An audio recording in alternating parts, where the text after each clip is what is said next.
Pernahkah Anda berhenti sejenak di tengah dunia yang begitu terhubung dan bertanya, mengapa kita merasa begitu terasing? Kita memiliki ribuan teman digital, namun kita bergulat dengan kesepian yang mendalam. Kita mendambakan cinta sejati, namun hubungan kita terasa rapuh, dangkal, dan mudah sekali hancur. Kita adalah spesies yang membangun peradaban demi kebersamaan, namun kini kita adalah ahli dalam membangun tembok di sekitar hati kita. Hari ini, kita tidak akan mencari tips kencan. Kita akan melakukan perjalanan yang lebih dalam. Kita akan membedah salah satu pertanyaan terbesar dalam hidup menggunakan lensa seorang pemikir brilian, Erich Fromm, dan mahakaryanya, Seni Mencintai.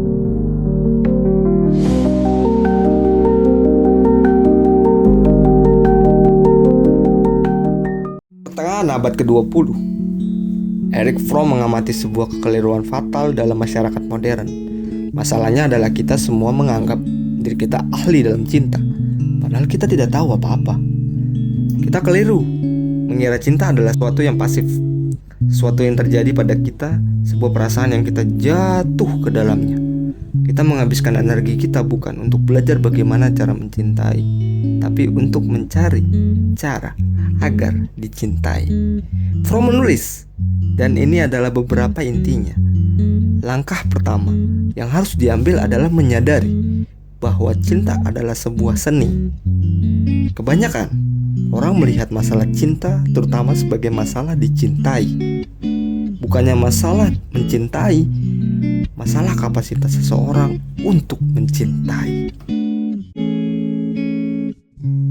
Kita sibuk memoles diri kita, mengumpulkan kekayaan, mengejar status, agar kita menjadi barang yang menarik di pasar hubungan.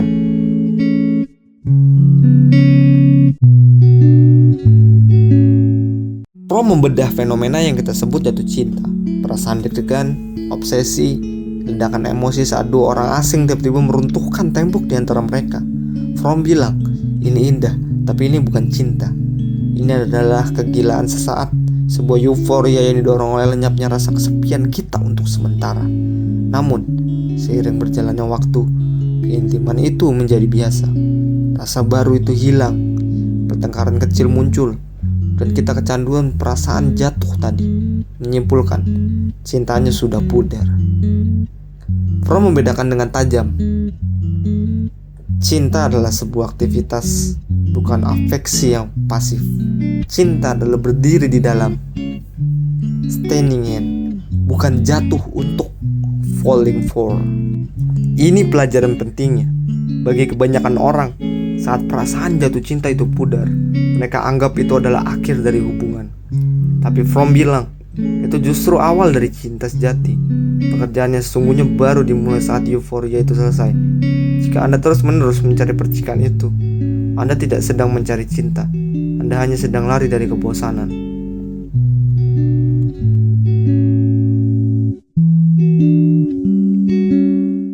Jika cinta bukanlah perasaan, lalu apa? Fromm menjawab, cinta adalah sebuah seni. Cinta yang aktif, kata Fromm, bukanlah tentang menerima, tapi tentang memberi. Tapi memberi di sini bukan berarti kehilangan atau berkorban. Fromm menjelaskan dengan indah. Bagi karakter yang produktif, memberi memiliki arti yang sama sekali berbeda. Memberi adalah ekspresi tertinggi dari potensi dalam tindakan memberi. Saya merasakan kekuatan saya. Memberi jauh lebih membahagiakan daripada menerima. Ini adalah 4 pilar dari memberi itu: kepedulian, tanggung jawab, rasa hormat, dan pengetahuan. Mari kita jadikan ini pelajaran praktis. Coba cek hubungan Anda. Peduli, kapan terakhir kali Anda aktif mendukung pertumbuhan pasangan Anda? Bukan cuma kenyamanan. Tanggung jawab, apakah Anda hadir untuk merespon kebutuhannya, atau Anda sibuk dengan kebutuhan Anda sendiri? Hormat, ini yang paling sulit. Apakah Anda benar-benar menghormati dia apa adanya, atau Anda diam-diam masih punya tujuan untuk memperbaiki atau mengubah dia agar sesuai dengan keinginan Anda? Jika Anda masih ingin mengubahnya, Anda belum menghormatinya. Pengetahuan. Apakah Anda benar-benar tahu apa ketakutan terbesarnya? Atau Anda hanya tahu makanan favoritnya?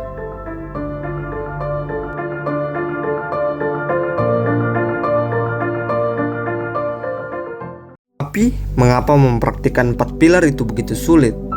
Jauh di dalam diri kita ada musuh terbesar cinta, yaitu narsisme. Masyarakat modern sering salah kaprah antara mencintai diri sendiri, self-love, dengan egoisme, selfishness. Orang yang egois, kata Fromm, sebenarnya membenci dirinya sendiri. Dia terus-menerus cemas dan berusaha mengambil lebih banyak dari dunia untuk mengisi kekosongan di dalam dirinya. Ini adalah kutipan yang harus kita semua ingat. Jika seseorang mampu mencintai secara produktif, dia juga mencintai dirinya sendiri. Jika dia hanya bisa mencintai orang lain, dia tidak bisa mencintai sama sekali. Ini pelajaran untuk zaman kita. Self-love yang populer saat ini fokus pada boundaries yang kaku, memanjakan diri, dan utamakan saya, seringkali hanyalah topeng untuk egoisme.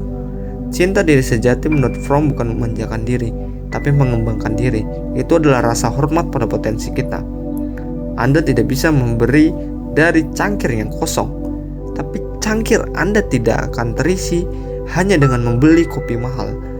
Cangkir Anda terisi saat Anda tumbuh.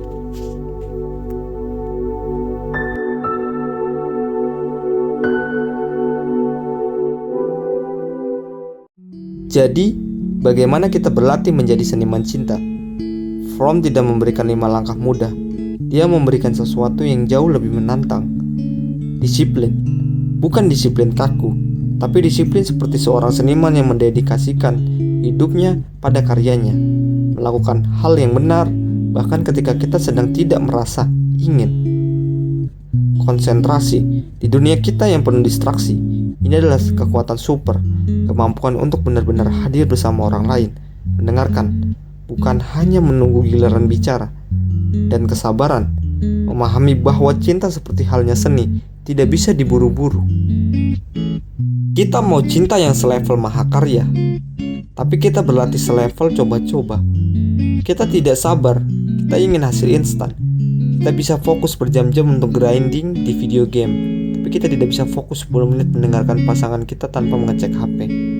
Pelajarannya, cinta sejati itu membosankan bagi mereka yang tidak disiplin. Cinta sejati adalah upah bagi mereka yang mau berlatih.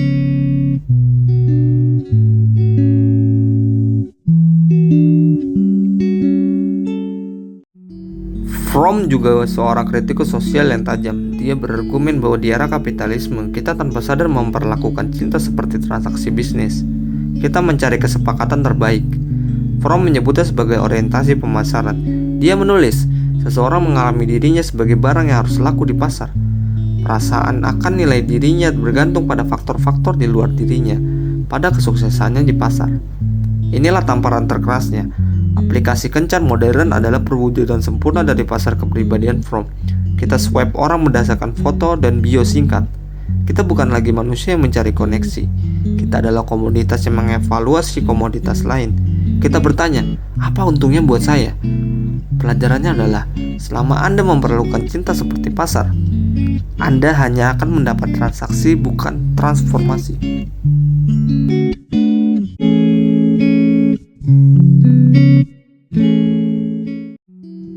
Dari semua makhluk, hanya manusia yang sadar akan keterpisahannya. Kita tahu kita sendirian di dalam pikiran kita, dan kita tahu kita akan mati. Kesadaran akan keterasingan ini adalah sumber dari semua kecemasan kita. Kita mencoba mengatasinya dengan berbagai cara, dengan konformitas, dengan pekerjaan, atau dengan kesenangan sesaat. Tapi kata Fromm, semua itu hanya pereda nyeri sementara. Hanya ada satu jawaban sejati atas masalah eksistensi manusia: cinta yang matang. Cinta yang matang adalah penyatuan dengan syarat tetap mempertahankan integritas diri, individualitas diri sendiri. Jadi, setelah semua ini, apa itu cinta? Cinta bukanlah tempat berlindung yang pasif dari kesepian. Cinta adalah sebuah bengkel kerja, sebuah arena di mana kita secara aktif berjuang, berlatih, dan tumbuh. Itu bukan sesuatu yang kita temukan. Itu adalah sesuatu yang kita bangun setiap hari dengan disiplin, keberanian, dan iman. Paradoks terbesarnya adalah Kita semua gagal dalam cinta berulang kali, tapi kegagalan itu tidak masalah selama kita mau kembali belajar. Pelajaran terbesar dari Erich Fromm bukanlah bagaimana menemukan cinta. Pelajaran terbesar adalah berhenti mencari orang yang tepat dan mulailah menjadi orang yang tepat.